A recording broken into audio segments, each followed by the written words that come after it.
జాగ్రత్తల గురించి అడిగారు మీరు. రైతు ఎటువంటి జాగ్రత్త తీసుకుంటాడో పాలిస్తుందా లేదా, పాలిచ్చే దానికి ప్రాధాన్యత ఇస్తూ పాలు ఇవ్వని దాన్ని అమ్మేయటానికి ప్రయత్నం చేస్తుంటాం. మాకు అమ్మేసి కబేళాకపోతూ ట్రాన్స్పోర్ట్లో పోతున్న గోవుల్ని మాత్రమే తీసుకుని వాటికి జాగ్రత్తలు అంటే ఆహారంతో పాటు ఆరోగ్యాన్ని కూడా చూసి వాటికి డివామేషన్ జరిగిందా లేదా, టిక్స్ ఉన్నాయా, ఎలాంటి రకాలైన జబ్బులు ఉన్నాయని కాసేపు కొన్ని రోజులు ఐసోలేషన్లో ఉంచి తర్వాత మందలోకి వదలటం జరుగుతుంది. అంతేగాని రాగానే డైరెక్ట్గా వదిలితే ఏమవుతాయంటే వాటికి ఉండే బ్యాక్టీరియల్ ఇన్ఫెక్షన్స్ అవతల వాటికి కూడా వచ్చి మ్యాసివ్గా ఇబ్బందులు జరిగే అవకాశాలు ఉంటాయి.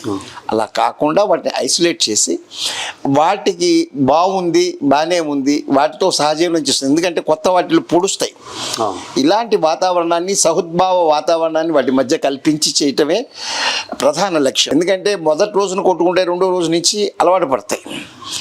అలాగ కొత్త ప్రాంతానికి వచ్చేటప్పుడు కూడా అవి చాలా ఇబ్బందులు పడుతూ ఉంటాయి. కబేళాకి ఎక్కడెక్కడి నుంచో దేశం నలుమూలల నుంచి కూడా రోజుకి 75,000 గోమాతల్ని బలిదానం చేస్తుంది భారతావని. సిగ్గుపడాలి, మనం అందరం సిగ్గుపడాలి. ఇలాంటి వధ చేసి ఆ తోళ్ళు మాంసంతో మనం విదేశీ మారక ద్రవ్యాన్ని సంపాదిస్తున్నామంటే మన జాతి సిగ్గుపడాలి. అందరికీ తెలుసు గోమాత అంటే దాని యొక్క పేడతో సేంద్రియ ఎరువులు చేయొచ్చు అనేది.